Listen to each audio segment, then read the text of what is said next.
Chapter 11, Investigation. As I'm typically joining companies as an outside consultant, I start transformation projects with an investigation. I interview dozens of people. At my 2022 consulting project, I interviewed over 70 people, from junior staff to C-level executives.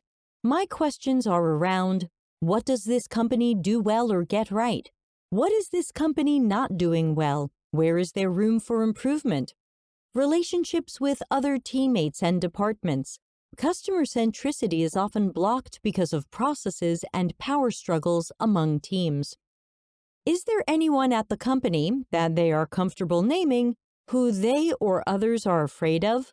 Who might be our allies in transforming toward customer centricity? Who might be our detractors or against this type of change? Stories about when they had important work to do but were blocked.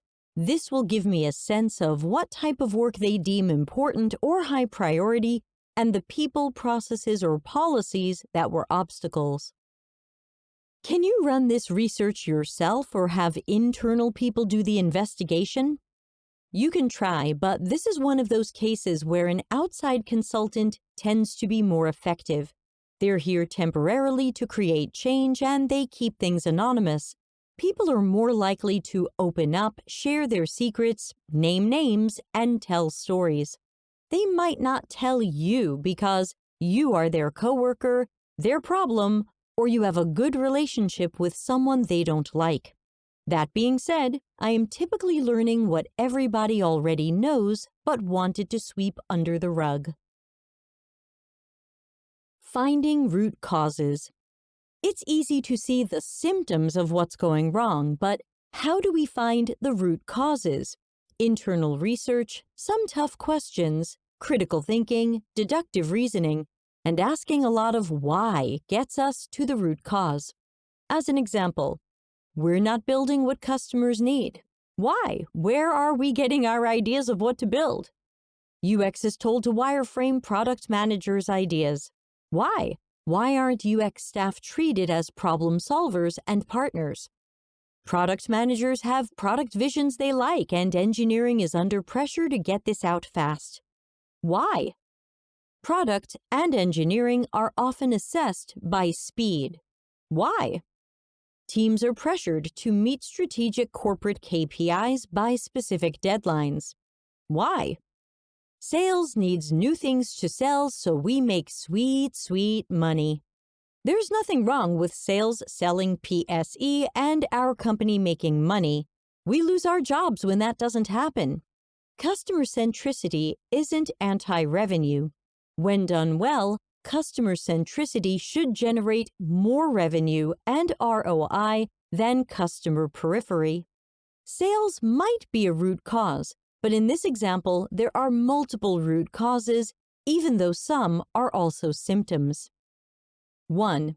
If our KPIs, OKRs, or other metrics don't include measurements of the customer experience or are blatantly customer peripheric, our metrics might create problems that ripple out to teams, the quality of our work, and outcomes. 2. Deadlines. Teams rush to get something ready for public release. Someone organizationally above them put a deadline in a slide deck. If we don't meet that expectation, our lower-level people will make a higher-level person look bad, and everybody is afraid of that. 3. Speed over quality. We want teams to work efficiently, and I'm not suggesting that we take years to release PSE. But your customers will nearly always vote for quality over speed. End of list. The root causes are where the fundamental changes will need to happen. It's easy to see a symptom and want to solve that. But if we are not getting to the core and causes, our plan to change might fall apart. Just like we don't want to solve the wrong problems for customers, we don't want to solve the wrong problems internally. Find allies and detractors. As you research the symptoms and root causes, get to know who your allies in these changes will be, who will be the last to change, often called the laggards, and who might be passively or actively against the changes you want to make. Change management courses remind us to not bother too much with the laggards. They are followers and will change when they see others changing or have no choice. I'm focused on the allies, but also the detractors. At most companies where I am consulting, I can tell by my third day there who in the organization are the problems. They pressure others, they micromanage, and they create fear. We can't ignore them. They might passively be against this or try to sabotage the efforts. In a few companies, when I found which leaders were the problems and I started saying something, I was surprised by my employment ending early. This is another good reason to bring in an outsider to break the news. You don't want to risk someone sabotaging your job. We must stay vigilant, know who we're watching, and document anything we see that looks like detractor behavior. This will be important if we need to answer to or report on why the change didn't happen as planned, why it took longer, or why it was derailed in a particular part of the organization. If our detractors are part of that reason, we will want to have kept good notes and have screenshots of conversations. You will also need to use critical thinking. Why would any detractor want to see the company slightly or entirely fail when the goal is improved customer centricity? I don't ask the detractor these things as it can seem aggressive or confrontational. There aren't any great reasons to be against customer centricity, so I start with a hypothesis that this type of transformation works against the detractor in a more personal way. I always wonder 4 things about the detractor. Will improved customer centricity efforts or my report on what's blocking us from being more customer-centric change how detractors are paid? Change how they are assessed? Change how they are admired, respected, or rewarded? Bring to light any of their toxicity, bullshit, manipulations, or other inappropriate behaviors? For example, if the detractor is from sales, they might be worried that something we change will decrease their sales success or lower their commissions. If the detractor is from engineering, they might be concerned that being more customer-centric means slowing projects down. Engineers are often assessed by speed, so they might imagine that slower projects could make them look bad. If the detractor is from product, they might be concerned that they will lose their golden child status. Product managers are sometimes credited with most of the success of our PSE. That would change if product, CX, and engineering had more equal voices and shared the recognition more equally. Stakeholders behind some of our most wasteful projects might be detractors when they realize that their pet projects are less likely to happen in a more customer-centric environment. We are not stakeholder-centric. Toxic narcissists might be detractors, period. But more specifically here, they might worry that calls for process changes and real accountability shine unwanted spotlights on them. If they're good at reading people, they'll also notice that they can't manipulate or bully me, which leaves some of them desperate and ramping up their strange behaviors. My technique is to find a place in casual conversation to ensure that each detractor knows I'm their ally and that while there will be changes, these changes will benefit them.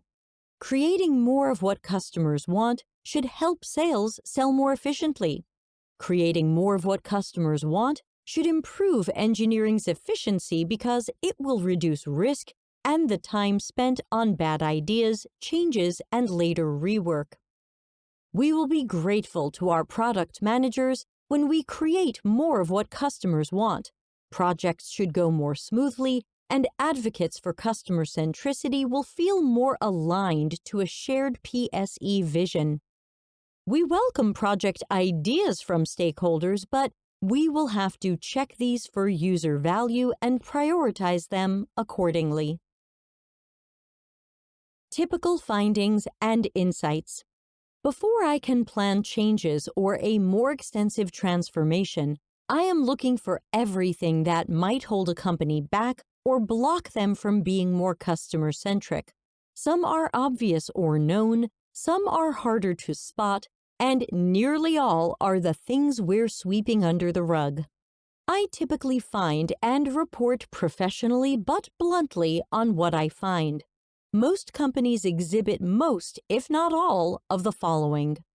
1. There's no overarching CX or PSE strategy other than chase KPIs the execs want to see lifted. What is our strategy to become or stay number one in a highly competitive global or regional market? What is our strategy to improve customer satisfaction and loyalty? How will we staff up and allocate the budget to follow through on those initiatives? 2. Company strategies, KPIs, and initiatives are customer peripheral. Facilitating a positive customer and brand experience will lead to revenue and business success. But we chase what can most directly make money, even if that means using deceptive designs, tricks, sneaky terms and conditions, and other ethically questionable decisions. Customer complaints and fixes that we know the PSE need are delayed or deprioritized, sometimes forever, because a leader doesn't see how improving customer experiences will pay off in revenue, word of mouth, retention, or brand experience. Sometimes the pressure a sales team is under trickles down to the rest of the organization. Sales must attract and retain customers, so they might want some control over the PSE they are selling. This can lead to skewed strategies or KPIs that help sales reach goals, often short-term goals. Be careful of how sales pressure and short-term wins can affect the metrics the whole company is asked to focus on. 3. At least one or two high-level leaders, C-level executives, or business owners create most of the morale problems and company culture toxicity. They receive promotions because they successfully make the business money or make the numbers. These toxic people are often feared, disliked, and the partial or complete reason people have been quitting or are flight risks. They often operate in defiance of company values. In many cases, most of the organization knows how difficult these people are, but they have never been held accountable. The company is afraid that the success these leaders create will be hard for someone else to reproduce. Often the people working under the toxic leaders behave similarly. The difficult leaders hired them. The workers noticed the success and respect the toxic leaders seemed to have and thought that operating the same way would win them success and respect.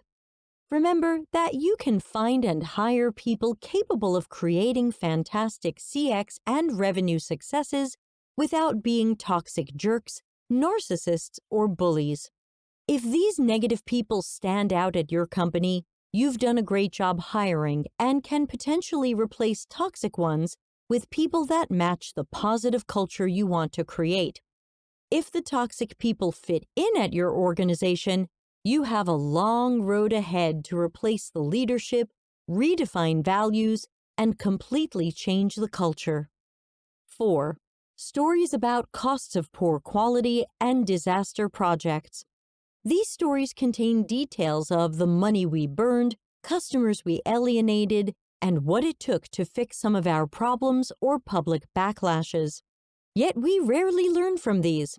Companies tend to keep doing the same things repeatedly, ignoring how that didn't work last time. We are endlessly optimistic that this time it'll magically be better.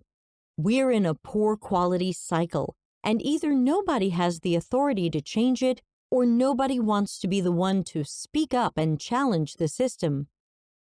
5. CX or UX is badly misunderstood. They're seen as grunt staff, the pair of hands documenting someone else's ideas and solutions, the people who make buttons bluer. CX and UX leaders are not invited to general leadership meetings that other managers and leaders attend. or they are invited but don't present because they're not seen as equals to other teams. 6. There is a disdain for or disbelief in qualitative research, especially if the company has already disbanded an R&D, research and development, department or team. These companies don't see deep and current customer intelligence as a competitive advantage and a great way to avoid risk and waste. It's seen as slow and unnecessary. Involving current customers, trial customers, potential target users, and people using our competitors in observational studies or interviews is seen as a waste. Research isn't seen as an investment or a required step to set PSE and projects up for success. In many cases, companies would rather rely on surveys since they are fast and cheap to run, no matter how flawed they usually are or how easily manipulated they can be. We do just enough research to figure out what we can probably sell to customers. We run surveys and focus groups and ask people, if we built this idea, would you want it? We are left wondering why users do or don't do things, which leads to 7. An over-reliance on solution by workshop and aspirologies, explained in a later chapter. Many companies will schedule frequent workshops when they don't understand potential or current customers, their needs, tasks, habits, motivations, decision-making, perspectives, or preferences. Up to 50 people are invited to guess why users aren't doing what we want them to do.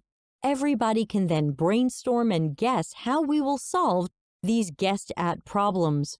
The costs of wasted time and taking people away from important work add up. But more importantly, these workshops create extensive risk for the related projects. The more guesses about our customers, their needs, and their whys that we layer on each other, the more likely we are to guess incorrectly and release PSE that don't match users' needs. 8. Copying and playing catch-up with one or more competitors. Competitors seem successful or their features seem cool. Let's do what they're doing. That's not innovating or disrupting. We also don't know if the feature we want to copy works well for our competitors. They might be working on optimizing, changing, rethinking, or removing it. When we try to look like what they have now, they are already working on their next thing.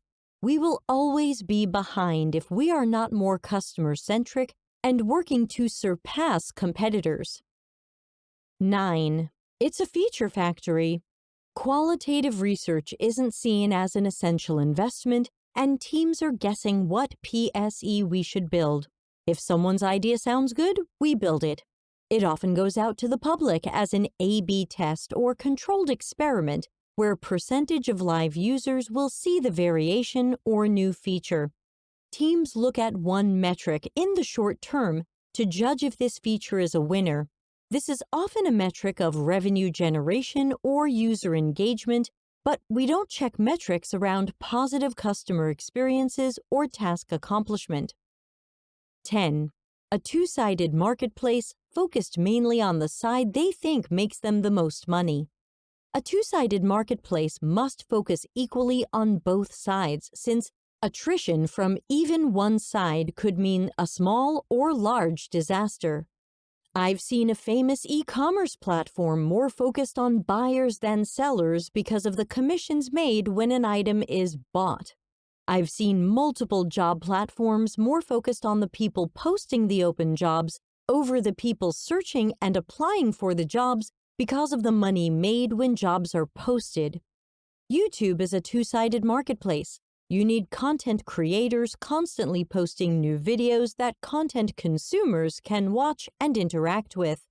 YouTube might make money from ads and commissions, but it needs both sides of the marketplace to be active to be successful or profitable.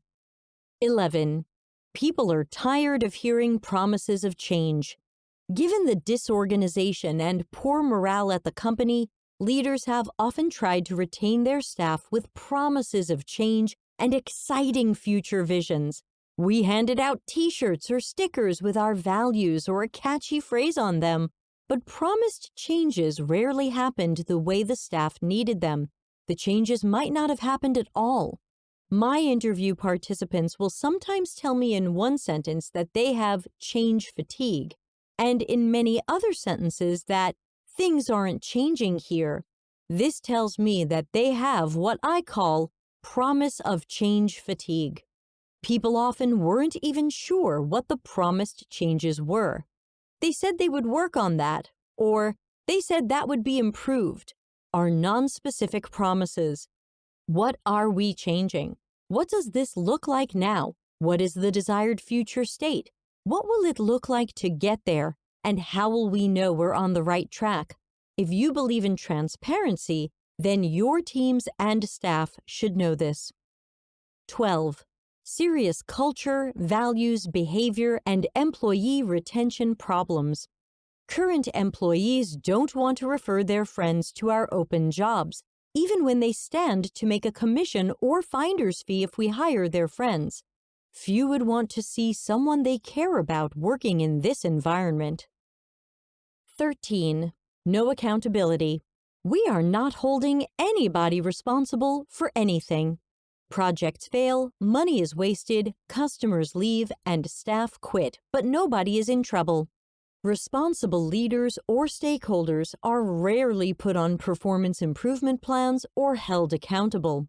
Some companies don't fire bad leaders. They move them to another team or department who now must deal with that awful person, which spreads the problem rather than solving it. Companies need to define what accountability looks like and then follow through. Otherwise, there is no incentive to do or be better. We must balance the "it's okay to fail here" vibe with the "you might be held accountable for problems you cause" vibe. It should be okay to fail, but what do we do to help that person not fail again? Are we watching how often that person or project fails and what that costs us?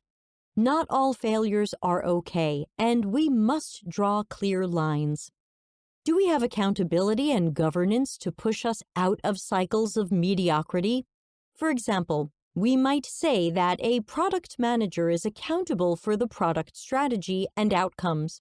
But how often are product managers coached or reprimanded after metrics show small or large project failures? Are they responsible for low ratings, angry tweets, and customer service utilization related to that PM's projects? Leaders like to say that they will be accountable or responsible for their decision, but what does that mean?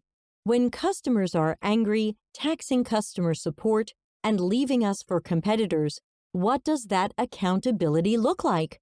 If a leader's poor decisions cause CX and engineering to do weeks or months of rework, how do we hold that leader responsible? "I'll take responsibility for the decision" are bold words floating away in the breeze. We need real accountability, follow-through, and governance. Despite consultants and flavors of Agile reminding us to learn and continuously improve, we cycle around and do it all again the same way. End of list. The problems I tend to find in my investigation and these common signs of customer periphery are not secrets. We know about these internally.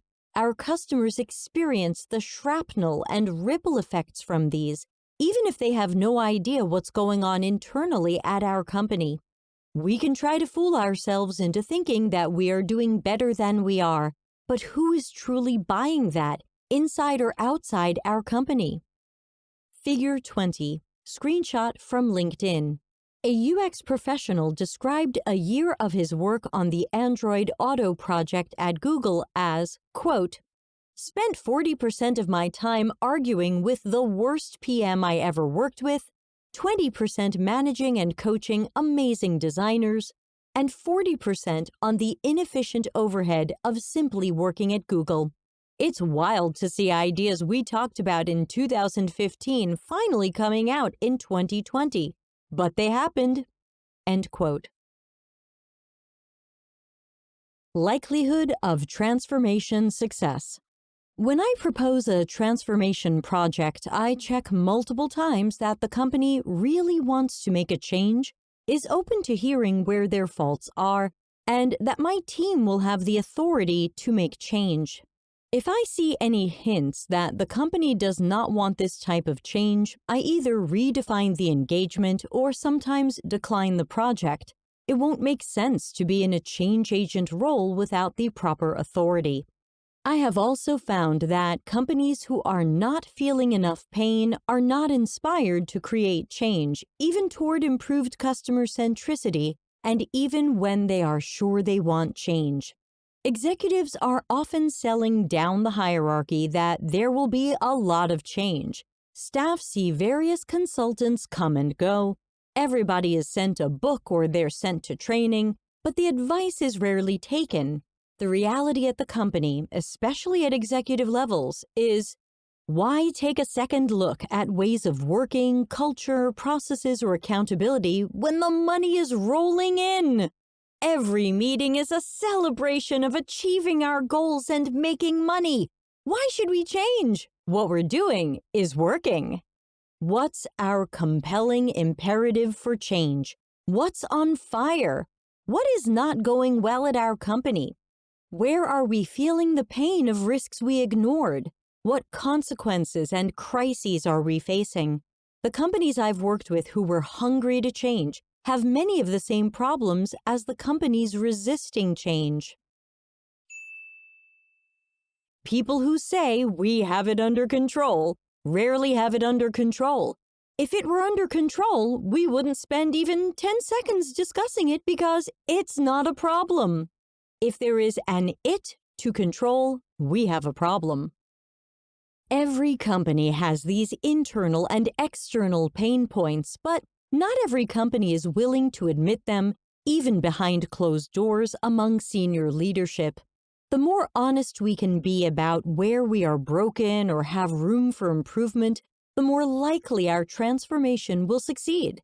If we have been sweeping this under the rug, we will need to do some digging and scrape away the crusty layers of "we are fine" and "we are good enough."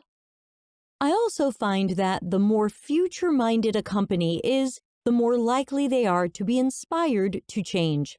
For example, you might be number 1 or 2 in your market now. If we are complacent, we applaud ourselves for that success, and we don't want to change much or anything because that's how we got this success.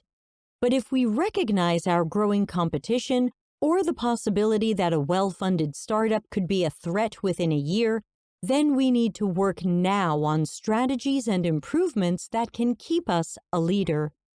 Sidebar: what competition?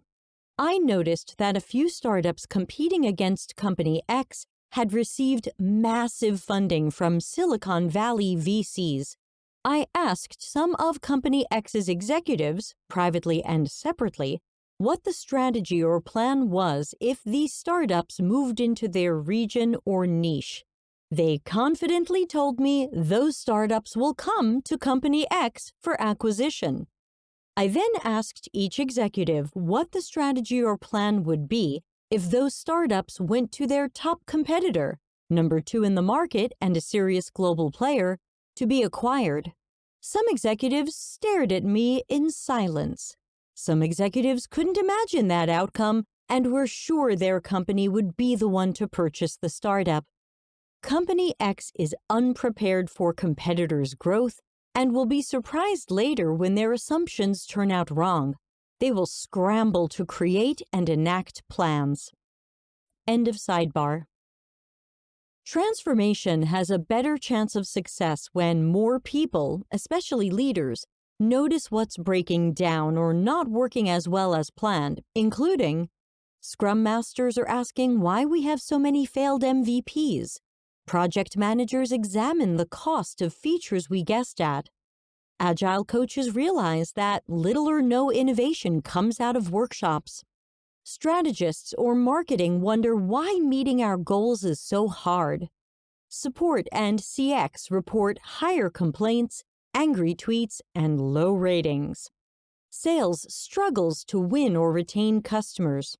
We're losing to competitors. We're hearing more about the importance of CX. Amazon is customer obsessed, so we should do that too.